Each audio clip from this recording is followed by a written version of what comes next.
Hello to all. Welcome to Books and Us, the podcast about learning about new ideas and getting inspiration from books.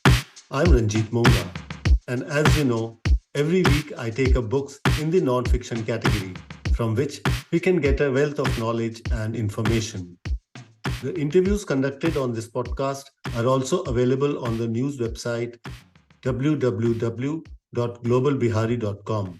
So if you want to read about them, just go to the website and search under my name or the column, which is called Literary Speaking. So biggest lesson is that let's focus on living our lives in association with each other, in communities, giving a beautiful space to each other, watching each other's back, holding each other's hands, making each other happy. And these lessons have been taught to us since our childhood. This we have been talking about enough, but are we practicing that? Are we going along with that? Welcome to episode 8 of podcast Books and Us. Listeners, how many of you really remember what it was like during the pandemic, which was just 2 or 3 years ago? In 2020, the coronavirus had spread across the world and caused such devastation. During those tough times, I remember thinking, when will it ever end? And how will we come out on the other side? And thankfully, we are here. And slowly, those frightening times are becoming a distant memory. Maybe it's time now to revisit that time and understand what were the lessons that we really learned. Are we even following them? Or have we, like typical human behavior, forgotten them and are carrying on with our lives? To discuss this important topic with us today, we have with us Professor Vinay Sharma, who is professor at the IIT Roorkee. Professor Vinay Sharma is also the co author of the book Stop Predicting, Revisit Life Lessons from COVID-19. Professor Sharma, welcome to the podcast. Thank you. Just to give you a background of Professor Sharma, he is a professor at the Indian Institute of Technology, Roorkee's Department of Management Studies, where he has been since 2008 in various positions. He has also been a joint professor in the Department of Design at the same IIT. Besides being an author, he has written many research papers on different socio-economic aspects, spirituality and management, rural markets, as well as ecology and the environment. Professor Sharma, let me first ask you, what in your words is the book all about? Well, this is about actually strengths as well as vulnerabilities. You see, if you will look at it, and I have uh, slightly written about it as well, that uh, an enemy, a smart enemy, is watching us since a long time, hopefully, because it couldn't have prepared so easily in shorter span of time.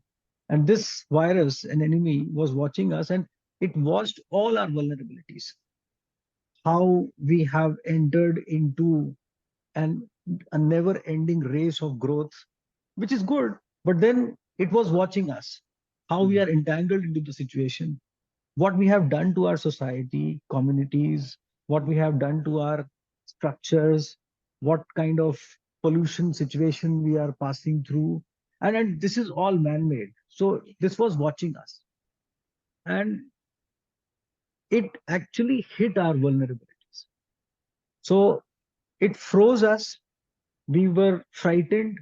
We did not know. We were not prepared. It knew that probably on this account we were not prepared. And the time we would be spending to actually analyze its capabilities would would be required in due course of time, that kind of a time.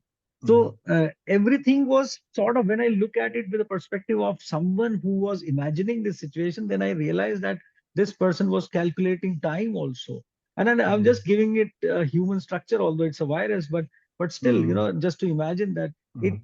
very well understood our social structures, it very well understood our policy structures, it very well understood our medical preparation, it very well understood our carelessness, it very well understood how keenly we would somehow come to support to each other, or not probably. Mhm. And somehow it was playing with us. So this book talks about vulnerabilities and strengths with different accounts, basically, how we went forward, what was everyone doing, how warriors were doing, how they were being supported, how everyone passed through this phase. And it's a phrase now, more or less, that people lost account of time and what they would do in future. Somehow everyone was touched by it, and it was a devastation, basically. I presume that uh, fortunately there would have been families which would who wouldn't have been touched by it at all, but more or less almost every family somewhere somehow got touched by it. Then there is another very interesting thing which we realize, and we have suggested that in this book, is that the word positive lost its connotation. Positive became a frightening word, actually. Earlier, being positive or positive meant something. Now, these 2 years, positive has changed its connotation completely. This lockdown was, I think, at least I heard this for the first time, that Yes. we humans have been locked down within Yes. our confines. A mass containment, that was unheard of, unprecedented. This virus changed our vocabulary as well. It changed our understanding about each other. It changed our understanding about our confidence we were having in terms of linear progression and linear growth. It changed our understanding about modeling which we had. No model, nothing at all in this world which we had generated in due course of time came to our rescue. We did not know what to do. And I belong to the field of strategy, marketing, and management. So we have been talking about different kinds of models all through. But that time we did not have much to tell to our students, except for telling them that after this will go, then these kind of models would be useful. Yeah, that's why I guess Yeah, the name of the book, Stop Predicting, because you exactly. couldn't predict anything, right? Yeah, yes, yes. So, and then that is an experience which we shared with each other, all the authors, when we used to talk. So we Yeah. used to discuss these kind of things. This was an anguish, that how things would be in due course of time. When would it go? What different organizations are telling us? What health organizations are saying? What ministries are saying? What experts are saying? What virologists are saying? What happened? We tried to suggest why it would have happened, but ultimately we realized that it was an enemy which was very strong, which pinned us down, knew our vulnerabilities, which we did not know at all, or we would have forgotten those. And then it made us realize that this is actually human race is, and this is your strength. If you will keep up to these strengths, then things might change for a very longer time. So, and then that is what we wanted to account as far as this book goes.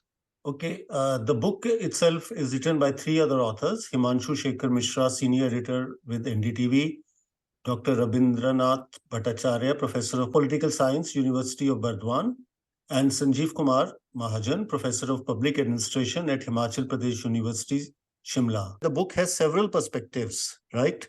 Ji. The legal framework, the health communication, large scale emergencies, agriculture, food security, migrants issue, people's response.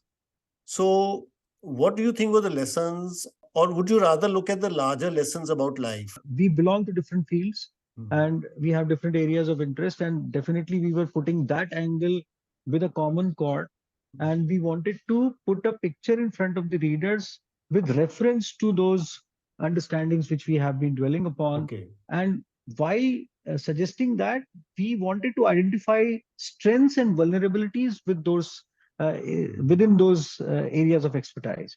So, for example, if you would realize that the placement of chapters is also like that. We start with expect everything, it's war. So we wanted to focus upon that. While we so much cannot predict, we must stop predicting and live life. On the other side, we must expect everything, because a war is going on. Because until unless we pass through this war successfully, we might not be able to even rejuvenate things, basically. So we have to do that. So that is how we started. And then Professor Mahajan talked about Indian federalism, because somehow everything had to be done between the central government and the state governments, and implementation had to be done at the state levels. and somehow, so he was looking at this kind of a picture from both the ends. His area of interest definitely matches that, and he was taking interest in that, and he was putting up a picture how things should go around, and how this coherence would bring larger results, which is the call of the day. So that is what he talked about. And then when we are talking of this kind of a correlation, then I pitched in with the perspective of leadership. And when I was talking about leadership, I realized that leadership at the larger level, leadership at the state level, leadership at the national level, then I realized that leadership is being exemplified almost at almost every level. Even at in my institution, the leadership was focusing upon how to run this institution best without the students on campus. And we had so many practical questions associated with that, that how would we be running labs virtually, how we would be delivering virtually, and how would we try to not to cut off the time of students and waste their time so much, so that that portion should not be eliminated from their lives.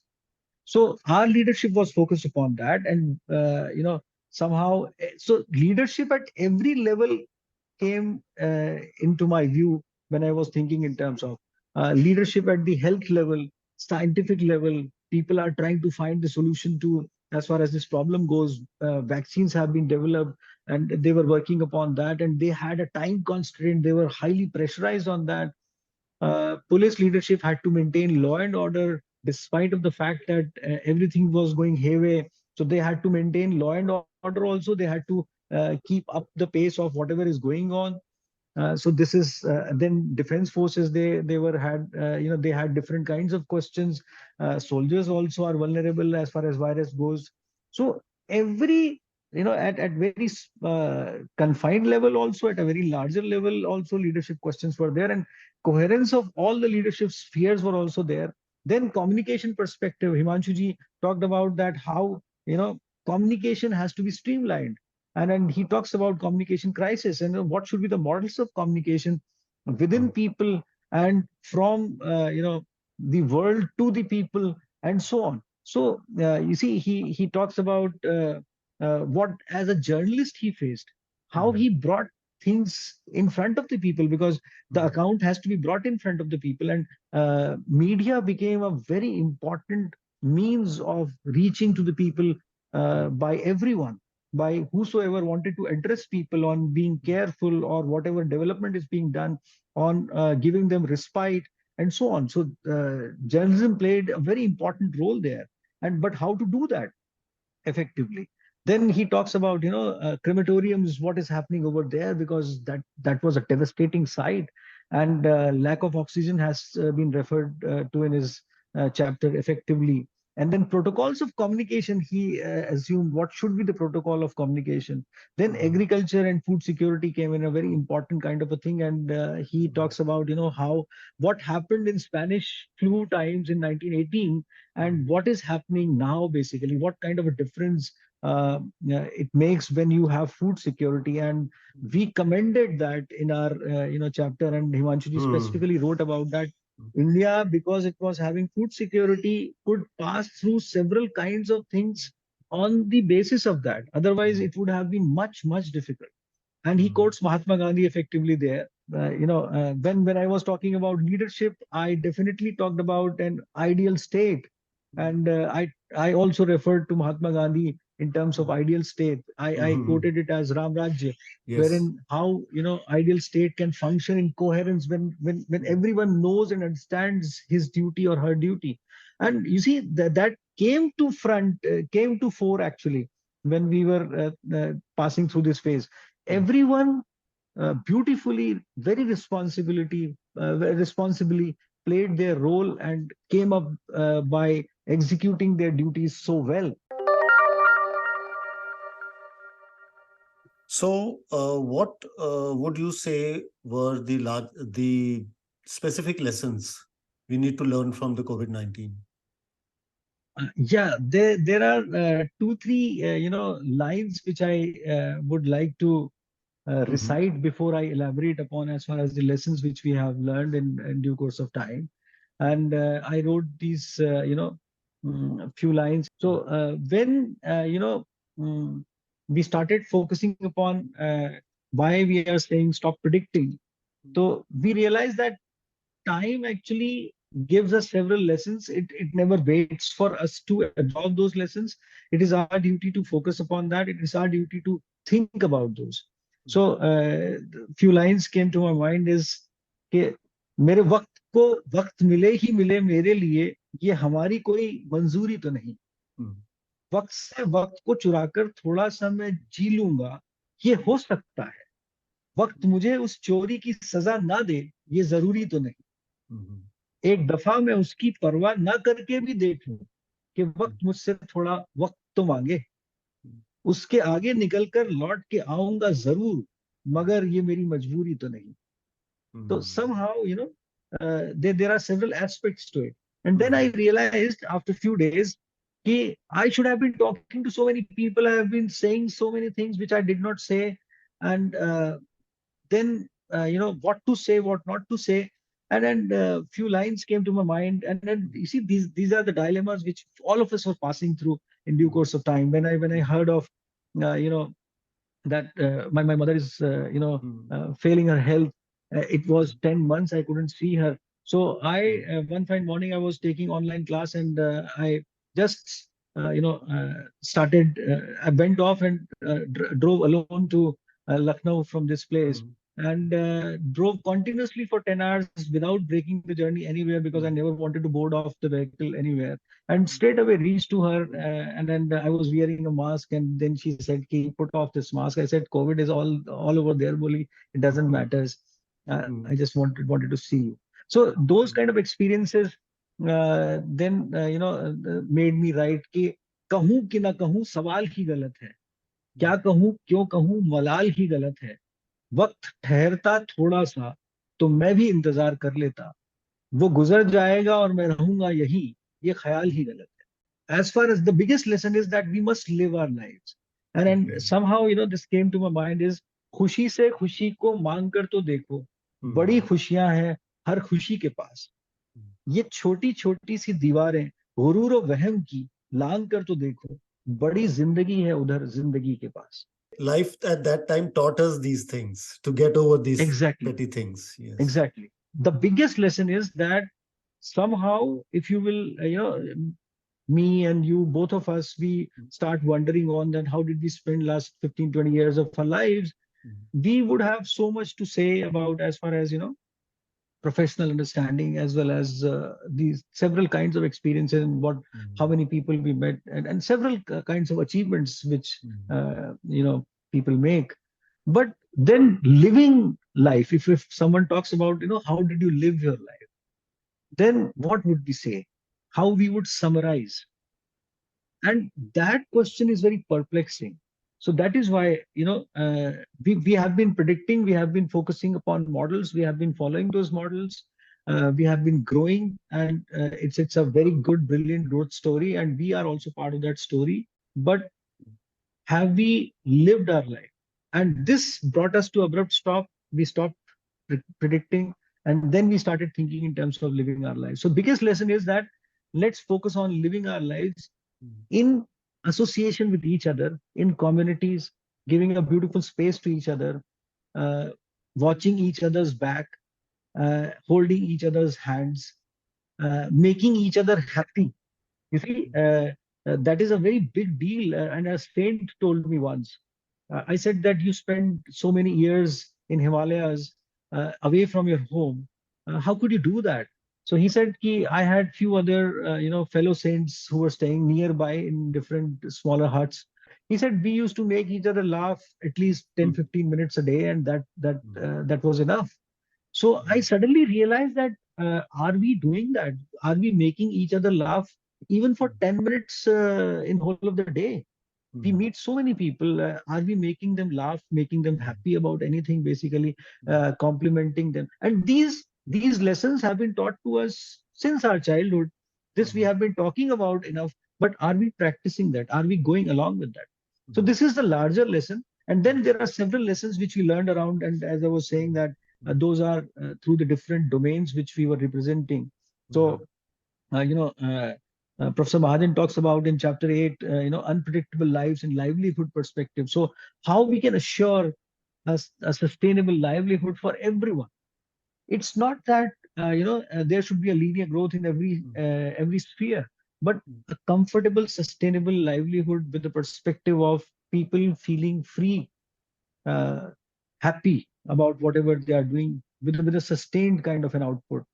And those kind of discussions, I talked about education for education. You see, in due course of time, we have converted education as a mode of achieving a profession for a linear growth, strongly associated with the salary output. But then, you see, are we focusing upon what education actually meant for? And education actually meant for contributing in this world meaningfully for the happiness and betterment of others. And they would do that for us. And that is how we would live together happily in due course of time. Yeah, that also goes with your earlier the lesson you have talked about, that our society thinks about linear growth and linear development.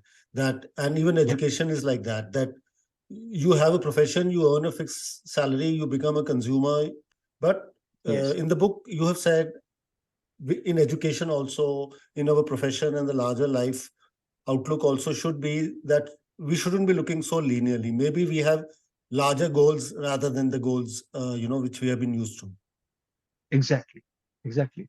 Because you see, once you ask someone that how would you summarize your life? Mm. I was talking to a group of CEOs once, and I was asking them, for example, at this end of your life, when you have been leading organizations, so how would you like to summarize? So I gave them a brief exercise. I said, I give you 30 seconds, write 5 words which summarize your life. And if you want to complement that, write one sentence. It's not that easy. And one or two could write few things basically, but everyone was perplexed on how to summarize whole of the life in 5 words and one sentence. And this lesson I learned from my parents actually. Once I asked this question to my father and mother, and I said, how would you summarize your life? So my mother said that I performed almost 3 lakh surgeries without any failure in my life. And Yeah. I happened to, by God's grace, I happened to save so many lives. And this is my life. And I raised 2 sons like you.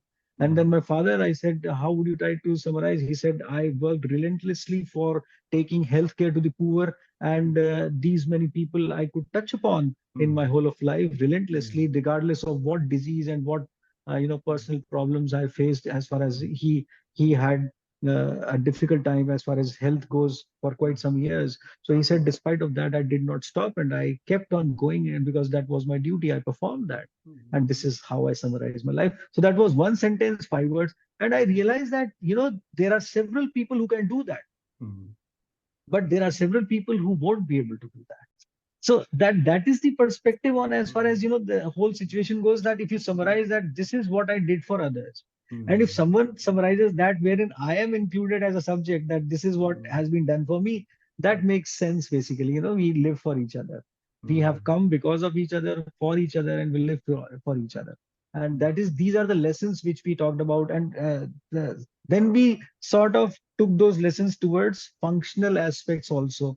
For example, Rabindranath talks about migrant workers and food security, and what else can be done there as far as the progression goes, where we should stand in those kind of terms. Himanshu ji talks about how agriculture was a beacon of hope and is a beacon of hope. Professor Sanjeev Mahajan talks about how states should function, and more situations can be thought of, and better things can be brought up on board. When I was talking of leadership and education as my personal domain, so leadership I teach also, and I discuss also in different classes. So I started practically taking things into account when I now I refer to leadership. I take things into account which I learned and which I projected in this book. I also take part in different kinds of educational system augmentation or development on structural development as far as education systems go. And even as an exercise, when we revisit our syllabi, there also when I take part, I start focusing upon this perspective which I tried to project in this chapter, that education is there to bring education on board. And thankfully, new education policy is talking about that. It's a wonderful step. So that is how, these lessons they have come up. How things have to be collated with each other. How integration has to be brought on board. So that kind of a thing. For example, Himanshu ji has been very vocal in talking about a code of conduct in terms of as far as the communication goes, and protocols. And he even talks about disaster code of conduct, which has been talked about in definite spheres, as far as government is working very hard on that. So disaster communication. So those kind of things we are focusing upon, and we are very strongly projecting those as future part of our general sphere. But then that has to be that is response kind of a function. But then we also wanted to talk about that this should be somehow uh, you know subject to, if required, we Mhm. should start eliminating the requirement of all these kind of things, Mhm. somehow revisiting everything. Mhm. And that was a practical lesson we learned, all of us. It was an abrupt stop. And then data also says so. Data says that pollution levels, they fell down. Not so much required transportation, it got down Mhm. basically. Mhm. Unrequired tourism also got down. Mhm. There was a time when people started saying that I could see a clear sky, I could see water getting rejuvenated. Uh, uh, from the IIT side, I have been very fortunate to work with several kinds of projects, and one of the projects was Ganga River Basin Environment Management Plan, wherein I was a small part of it. So there we talked about so much in terms of how to rejuvenate our rivers, especially Gangaji.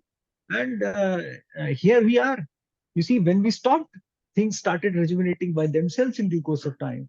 So So, nature was telling us basically to stop where you are for and take stock of what's happening.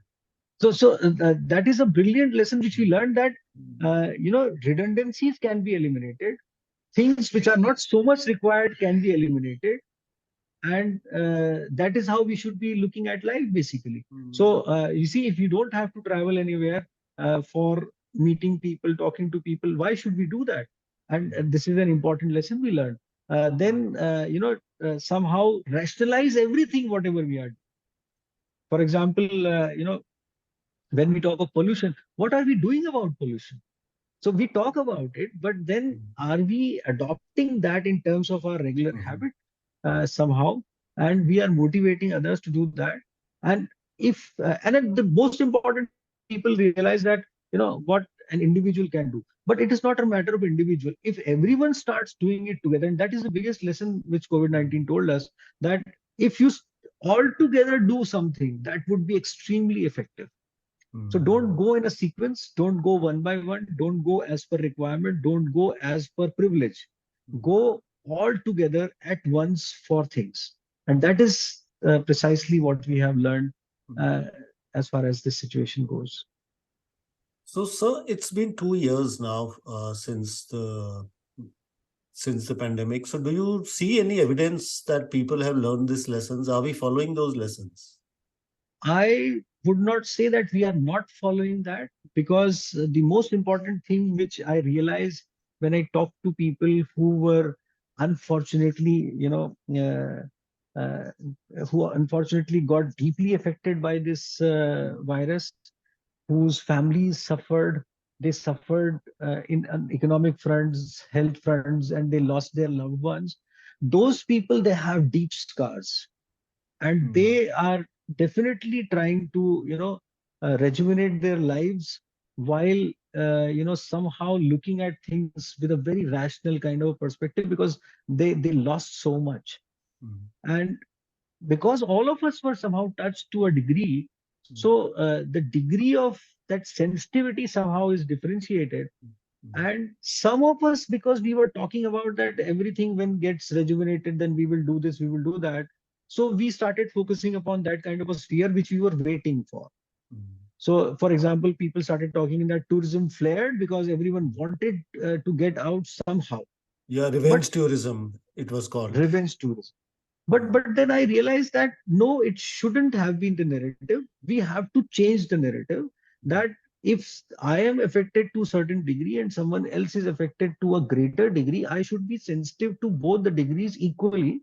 And all of us should change the narrative of, as far as rejuvenating situations with a new learning rather than forgetting it and going ahead with a greater speed. That should not be the narrative to me. You see, I'm a business professor. I understand meaning of growth very well, and I know that how growth and the distribution of growth differentiates itself. I always try to put this in front of people that somehow growth actually means when everyone rises up and sustainability is there. So if we somehow change the narrative towards that, if we somehow change the measurement criteria which we are trying to follow. I'm not saying that everything should be changed overnight and we should change looking at GDP or growth perspective with a different kind of a perspective overnight, but we can definitely revisit the measurement criteria. We can definitely change the narrative around measurement criteria. And to start with, we should first change the narrative, then the narrative around measurement criteria which we are trying to follow, and then the measurement criteria itself, and then the lives. So this can be done in a sequential manner, very not in a very short span of time, but let's say in few years when the next generation would have happy fruits around whatever we would have done for them in due course of time. That is an important thing, because if we will keep on following this numerical narrative, basically, what should I say, and it's not in negative form. Growth is a very important thing, but if we follow this numerical and scale based kind of a growth perspective, or let's say ranking based kind of a growth perspective, richest man, poorest man, richest country, poorest country, somehow if we keep on following these kind of scales, then it would be difficult for us to get out of a race and stop and relax and bring equity to as far as the distribution goes. So that is how we have to visit things in a different kind of a manner. In terms of people's economic conditions, what do you think were the lessons? Because, many people lost their livelihood, offices shut down for a long time, people started working from home, people whose family members were stricken with COVID, they lost all their savings. So, what would you say is the biggest lesson, and that how can people prepare for an eventuality like that? Because that is where I think it hits the hardest. You see, there are two, three things which I uh, think we have been talking about. We are working upon that. And then I would say that India is one of those countries which is very, very sensitive about its population. And I am very proud of India. Fortunately, I have visited around the world, and I realized that we Indians are very fortunate to be Indians, basically. I'm very happy to be an Indian. So, but again, we have to be very strong in terms of taking these things further, which are definitely on their way. And it's a very strong support which government is also providing to the people and so on. For example, this self-employment thing, make in India thing, MSME, focus on MSME. These are very, very important steps, which would definitely, bring many people out of the dependency on migration-based employment. And then wherever the workforce should go, those people also would be thinking in terms of spreading their production or value chains, so that they can take the advantage of the skills wherever they are. So today we must develop or revisit the systems wherein migration should not be there at large, and people should get larger employment opportunities wherever they are, in terms of self-employment or employment otherwise. Because the hardest part was that so many people, they lost their employment in due course of time. Then there is social security. uh, our insurance system is working very well. Government, as I said, that we have talked about agriculture as a beacon of hope. So India was highly sustainable in terms of as far as food security goes. But then, uh, you see, somehow uh, further social security. wherein we can support people who are more vulnerable in terms of health, in terms of education, in terms of food security, which is definitely at the brighter side, much brighter side. And then in terms of, as far as not requiring, to migrate somehow from their confines or wherever they love to stay, their homes basically, in their own areas, in beautiful parts of Himalayas if they belong to that side, if in southern parts of India. India is a beautiful country. So because as an academician, along with my great colleagues, I have been fortunate enough to do several projects in villages in Himalayas, wherein we went for developing low cost energy through forest bioresidue waste. And that definitely has a potential to contribute into energy sustainability at the household level. Now, if you have sustainable energy source at the household level, which doesn't cost you anything, then if you try to go around that, your cost of living would be much lesser. Then there would be other things to worry about, but not sustaining your lives as far as at your in your own villages go. And that can generate livelihood also for you, because that you can sell also to someone, and then that the proceeds can help you in sustaining your life in different matters. Today we are a very well connected country with the help of lot of flow of, in terms of internet technologies go. So through that we can focus upon developing an educational sphere for everyone. For example, if I am talking to someone, that can be heard by anyone, and that is what National Portal for Technology Enabled Learning and SWAYAM they have done. It's the largest portal in this world at this moment when education is being floated at that level. So that can be percolated further. And then there are several facilities which can pass on through the uh, the deepest part of the country, as far as healthcare goes, as far as telemedicine systems go, and so on. So these kind of things definitely can be brought in to further strengthen the system. I would be most happy individually, and this is very personal thought of mine as an academician, and as per my understanding of how things should be, that if somehow I have a freedom of staying wherever I wish to, especially people love to stay near their homes. That is everyone's desire. So if I have that kind of a freedom, and to earn respectable living around that, and live my life happily near to my near and dear ones, that would be the best part if we can achieve that. And that is a dream which must come true, and I hope so. Yeah, I mean, that's interesting, the way you've put it, that if you supply everything to people wherever they are, near their homes, then they won't have to migrate. But of course, there is a larger, issue of people's aspirations. When they see large cities with so much infrastructure, they just want to migrate. And so that's what you were saying earlier, that one must reevaluate one's life and see that what is it that we want to sum up our life into, and reevaluate our trajectory.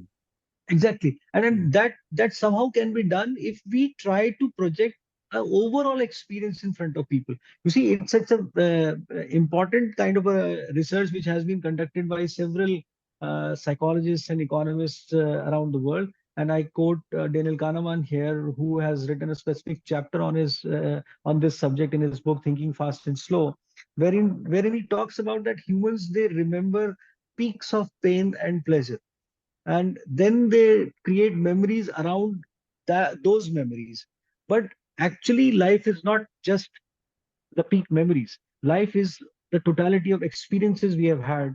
So we must try to develop this feeling, this thinking in our younger generation, that you should think about life as a totality of experiences you would have. So try to focus upon the experiences rather than aspirational peaks. If in totality you would look at life, you would realize that you have got much as compared to those peaks which you would struggle for. So Mhm. that is what we have to think about as far as the whole scenario goes. So, to sum up, what do you think are the important aspects which we as citizens need to imbibe so that the lessons of COVID are not forgotten?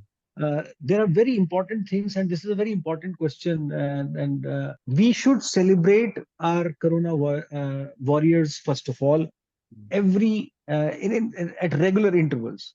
Mm, We should have methods and processes to celebrate their sacrifices, to celebrate their contribution uh, mm, to support that situation which we fought through. For mm, example, every child in this country should know the names of those important scientists, doctors, police officers, defense personnel, ambulance drivers, hospital staff, largely where whatever we can manage to celebrate their contribution, because their sacrifice, their strength would bring in, the remembrance of that. This is how we came out of, and we should not let their sacrifices get wasted. mm, That is one part. The second part is we should always talk to each other, and while telling each other that forget the pain which we have gone through, but then let's remember those lessons and let's follow those lessons. Let's follow the life with a resilient kind of a perspective, looking, stopping or mm, slowing down, and then start focusing upon that these are the priorities. This is how I should be going mm, towards life, and this is how I should be thinking in terms of building the communities altogether mm, where I belong to. This is how I should be making people happy. We should make these two, three things a mission of our life, whatever we are doing, whatever professions we belong to, and then start focusing upon what better aspects can be brought to daily lives through our functional knowledge as well. mm, How mm, to reconstruct things for making people's lives better. For example, when someone asks me, especially now, that what is your main domain and what you want to do in life, I always try to focus upon three keywords which I wish to focus upon, hopefully, God willing: Jal, Jangal, Himalaya. So ah, whatever projects which I am trying to pursue with my friends and colleagues here are mm, focused upon Jal, Jangal, Himalaya, mm, and the people there. So mm, somehow, if I would be able to make contribution to make their lives better as wherever they are, then I would feel that somehow, I have contributed as an academician. I always try to motivate my students also to start thinking that way mm, somehow, to develop that kind of a contribution. and make boost the resilience of communities, of people, so that if they have to face such an event again, that they are more resilient and they are able to do it properly. Exactly, Yeah. exactly. Because strength Mm, comes from our roots, mm, our confidence that we are having, uh, a social security, uh, and we are amongst our people, and our communities are strong. mm, So we are living in a self-sustained manner. mm, If that can be brought up, then that confidence level would definitely become, a benchmark in terms of, as far as building up that resilience, as far as the whole situation goes. Well, on that enlightening note, I would like to say thank you for such a candid conversation on the lessons of COVID and how we can live life here on. So thank you again, Professor Sharma. Thank you for joining me. Thank you so much for having me. It's a pleasure talking to you. Thank you. Well, listeners, I would like to hear what you all think about were the lessons from COVID-19.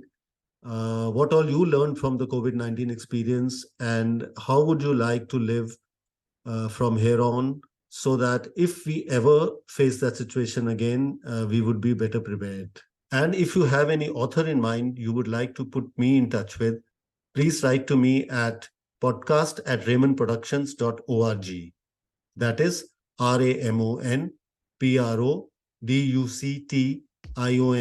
RAMONPRODUCTIONS.org. So that's all for today, listeners. Hope you keep listening. Thank you, goodbye, and take care.